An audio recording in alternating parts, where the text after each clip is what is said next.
Bonjour à tous, on continue donc nos exercices sur les suites. Alors cette vidéo-là, j'ai fait exprès, va concerner uniquement ou presque un type de questions, d'exercices, de suite, je sais pas comment il faut que je le dise, notamment concernant les racines carrées. Alors on en a déjà vu, hein. On a vu des cas où avec la factorisation, justement, s'en sortait. Alors parfois on a factorisé par racine de n, ou enfin où il restait des racines de n à la fin de notre factorisation. Enfin, donc on en a déjà vu. Mais là on va voir, j'y reviendrai dès la deuxième question. Même troisième, du numéro 7, on va voir donc des, des types de suites où effectivement on a des racines carrées, mais on a du mal, même en factorisant, à pouvoir exploiter cette suite-là. Voilà, donc j'en dis pas plus pour l'instant, mais on va voir donc finalement un nouveau type d'exercice. Et j'ai fait exprès de cibler en fait dans cette vidéo ce type-là. Voilà, bon, j'en dis pas plus. On va commencer. Donc le numéro 7, justement, qui est un peu plus détaillé. Et après, donc on fera le 8A. Alors bon, c'est un cas un peu particulier celui-là. Bon, j'expliquerai pourquoi. Et après, je rajouterai une question qui n'est pas dans les exercices de la fiche, mais je fais exprès parce que je préfère garder les exercices pour votre entraînement. Donc voilà, j'en ferai une en plus. Voilà. Alors le numéro 7. Donc le numéro 7, on vous demandait d'abord de déterminer la limite de la suite racine de n plus 1. Bon, jusque-là, alors, on pourrait même lui donner un nom. On n'a pas donné de nom à cette suite, mais peu importe. Bon, jusque-là, je pense pas qu'il y ait plus de problèmes que ça. J'ai n plus 1 qui est envers plus l'infini, je prends la racine donc d'un nombre, d'une expression qui est envers plus l'infini, je vais aller aussi vers plus l'infini. On a déjà expliqué ce phénomène. Racine donc de quelque chose qui est envers plus infini va vers plus infini, mais il va plus lentement, c'est tout. Ça, on l'avait déjà expliqué. Je pense pas qu'il y ait besoin de passer beaucoup de temps là-dessus. Donc racine de n plus 1, quand n tend vers plus infini, ça tend vers plus infini. Il y a derrière ça en fait une composée, hein, c'est-à-dire que j'ai à l'intérieur de la racine une autre suite qui est n plus 1. N plus 1 tend vers plus infini, et quand je lui applique la racine, ça va aussi tendre vers plus infini. Voilà. Bon, je pense pas qu'il y ait besoin de plus de rédaction que ça sur cette partie. Donc ça commence à devenir un peu plus intéressant, donc avec la question 2. Alors, si on veut conjecturer, qu'est-ce qu'on peut faire pour conjecturer? En général, on va plutôt calculer des termes. Alors, juste une seconde, je vais récupérer sûrement une calculatrice. Je n'en ai pas sous la main, voilà. Bon, c'est pas grave, on va faire 100. On va commencer 100 en tout cas. Alors, si je fais U0, donc U0, je vais avoir racine de 0 plus 1 moins racine de 0. Voilà, donc ça fait 1. Bon, jusque-là, ok. U1, donc j'ai racine de 1 plus 1 moins racine de 1, ça fait racine de 2 moins 1. D'accord. Bon, racine de 2, ça fait environ 1,4, donc on a quelque chose qui vaut à peu près 0,4. Très bien.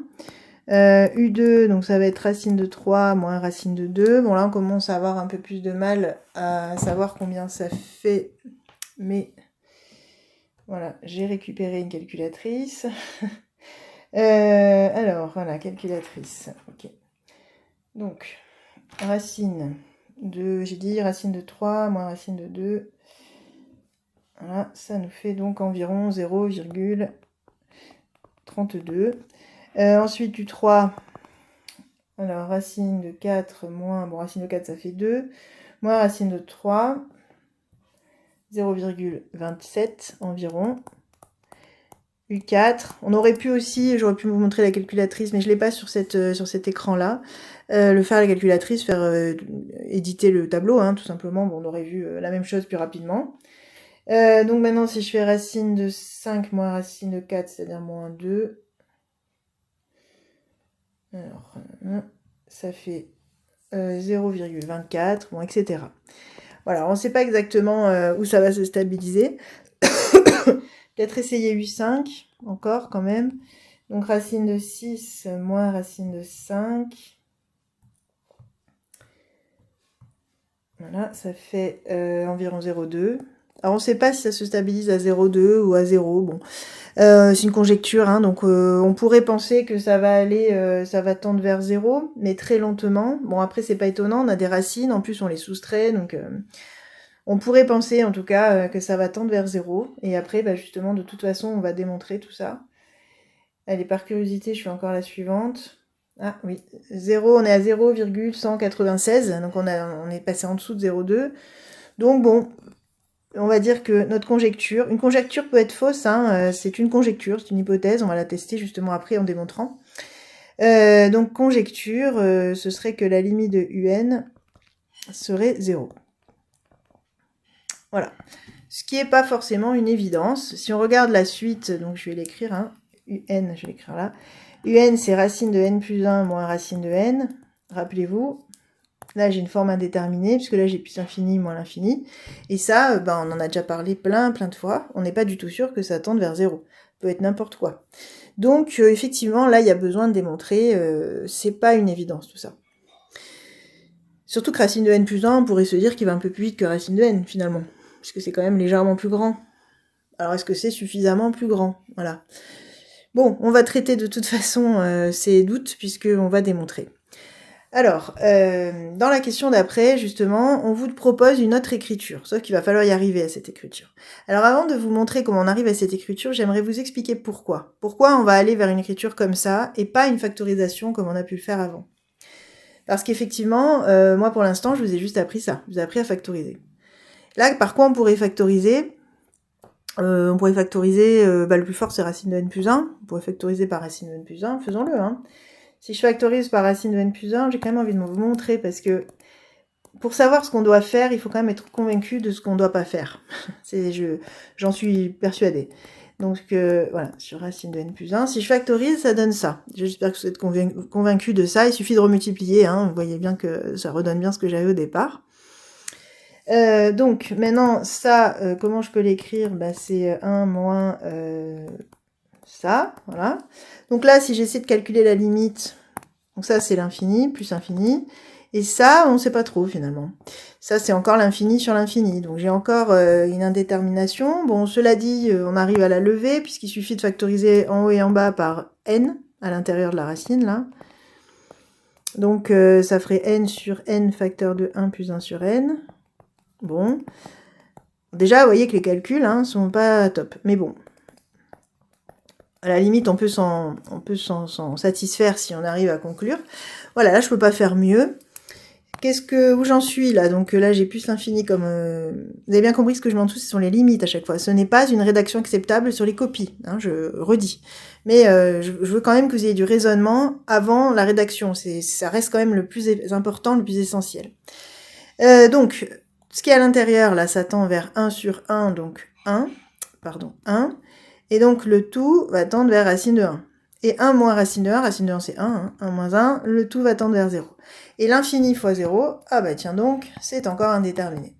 Donc en fait, vous voyez le problème, c'est que sur ces expressions comme ça, donc les expressions qui ressemblent à UN là, c'est-à-dire que j'ai deux racines qui se soustraient, avec chacune qui tend vers plus infini. Ces expressions, en général, pas toujours, mais en général, j'ai beau factoriser, je n'en sors pas quand même. Donc malheureusement, notre technique de factorisation, c'est-à-dire d'aller chercher les règles opératoires sur les multiplications au lieu d'utiliser celles sur les soustractions et les additions, ne suffit pas. Voilà, c'est pourquoi je vais vous parler de nouveaux types d'exercices. Donc en fait, ça va être une autre méthode, entre guillemets, pour lever l'indétermination. Mais attention, la méthode qu'on va voir ne fonctionnera que si on a un truc du type racine de AN moins racine de BN. Ou éventuellement racine de AN moins BN, ça peut marcher aussi dans ces cas-là. Vous allez voir pourquoi, même s'il n'y a qu'une des deux racines, je veux dire. On verra peut-être d'ailleurs un exemple comme ça aussi. Voilà, donc faites attention, ce n'est pas une technique à appliquer n'importe quand non plus. Alors, donc justement, comment on va faire? Eh bien, c'est ce qu'on va voir dans la question 3. On va voir quel autre, à part la factorisation, qu'est-ce que je peux faire d'autre pour transformer cette expression? Alors, je reprends mon expression, qui est donc racine de n plus 1 moins racine de n. Voilà, donc autrement dit, j'ai un truc du type racine de a moins racine de b. Et moi, j'aimerais avoir une autre écriture. Alors, ce qui est intéressant, bien sûr, c'est la racine, c'est-à-dire que si j'arrivais à la mettre au carré, ça me ferait quelque chose de plus simple, donc une autre expression. Et je me dis, bon, bah finalement, pourquoi pas, si je pouvais faire racine de a moins b, racine de a moins racine de b fois racine de a plus racine de b, ça serait pas mal, parce que là, rappelez-vous, c'est une densité remarquable, donc ça fait racine de a au carré moins racine de b au carré. Ah bah tiens, ça fait a moins b. Ah, intéressant. Donc là, c'est pas mal, ça me permet d'enlever les racines finalement. Mais attention, je ne peux pas non plus décider comme ça de multiplier par racine de a plus racine de b sans conséquence, bien entendu, puisque c'est plus égal à la même chose. Donc en fait, ce qu'on va faire, c'est qu'on va dire, bon bah ok, je veux multiplier par racine de a plus racine de b, mais comme je le fais en haut, entre guillemets, parce que ça c'est comme c'était sur 1, ben je vais le faire en bas, pour que ça reste exactement égal. Voilà. Et à cette condition, on a le droit de faire ce que je viens de faire là. Alors là, ça commence à être un peu brouillon, donc je vais reprendre mon UN et je vais vous le faire sur UN, vous allez comprendre le principe. Donc j'enlève tout ça. Donc là, vous avez bien compris que mon A c'est N plus 1, mon B c'est N, hein, dans notre exemple. Donc, je disais, je considère que ça c'est comme sur 1. Et donc, je vais multiplier en haut et en bas par la même chose, c'est-à-dire je vais multiplier par 1, quoi, en fait. Hein. Mais avec un plus. Donc, racine de N plus 1 plus racine de N. C'est ce qu'on appelle, ce truc-là, est-ce que j'ai une autre couleur? Oui, du jaune, voilà. Ce truc-là, ce qu'on appelle la quantité conjuguée. Ou le conjugué, des fois aussi on dit. Pour ceux qui font maths experte, ça doit vous parler, le conjugué. C'est un petit peu le même principe, c'est-à-dire que je change le signe qui est au milieu, qui est entre les deux termes. Donc là, à la place du moins, j'ai mis un plus, j'appelle ça la quantité conjuguée. Sauf que, hein, on a dit, si je multiplie du coup en haut, entre guillemets, donc au numérateur, je vais devoir faire pareil au dénominateur. Et donc au final, ça revient à multiplier par ça. Alors ça a l'air plus compliqué comme ça, mais en fait, ça va nous permettre de calculer des limites. Les limites de ce genre d'expression, donc. Alors, qu'est-ce qui se passe? Du coup, en haut, justement, je retrouve ce que je disais tout à l'heure, le phénomène de l'identité remarquable, c'est-à-dire que j'ai comme a moins b fois a plus b. Hein. Donc, ça va me faire racine de n plus 1 au carré moins racine de n au carré. Donc ça, c'est pas mal, parce que ça nous permet d'enlever les racines. Après, elles disparaissent pas complètement, puisqu'elles apparaissent en bas. Mais en bas, on va expliquer pourquoi ce n'est pas problématique au dénominateur, parce que là, j'ai un plus. Donc comme j'ai un plus, ça fait plus l'infini, plus l'infini. Donc là, il n'y a pas de forme indéterminée au dénominateur. Ça a disparu. Et au-dessus, donc au numérateur, on va voir qu'en fait, tout va bien aussi, puisque et c'est voulu, hein, c'est pas du tout un hasard, j'ai les n qui s'éliminent, donc j'ai n moins n, donc 0, et donc il me reste 1 sur racine de n plus 1 plus racine de n. Voilà, c'est d'ailleurs l'expression qu'on vous proposait dans l'énoncé. Donc on est arrivé à ce qu'on voulait. Et pourquoi c'est mieux? Parce que ça, c'est pas une forme indéterminée, tout simplement. C'est-à-dire que là, ce que j'ai en bas, on va le faire dans la dernière question, hein, que j'ai en bas, c'est plus infini, pas de problème, c'est bon. Et 1 sur l'infini, on l'a vu plein de fois, ça fait partie de nos règles opératoires, ce n'est pas du tout indéterminé, ça tend vers 0. Donc effectivement, elle tend vers 0, cette suite. Alors, on va le rédiger. Je pense que c'était la question 4. Voilà, démontrer la conjecture. Donc, en gros, calculer la limite. Donc là, maintenant, effectivement, j'ai plus qu'à dire que limite racine de n plus 1, bon, ça on l'a déjà vu, c'était plus infini. Limite de racine de n, c'est plus infini. Et donc, par somme, tout le dénominateur tend vers plus infini.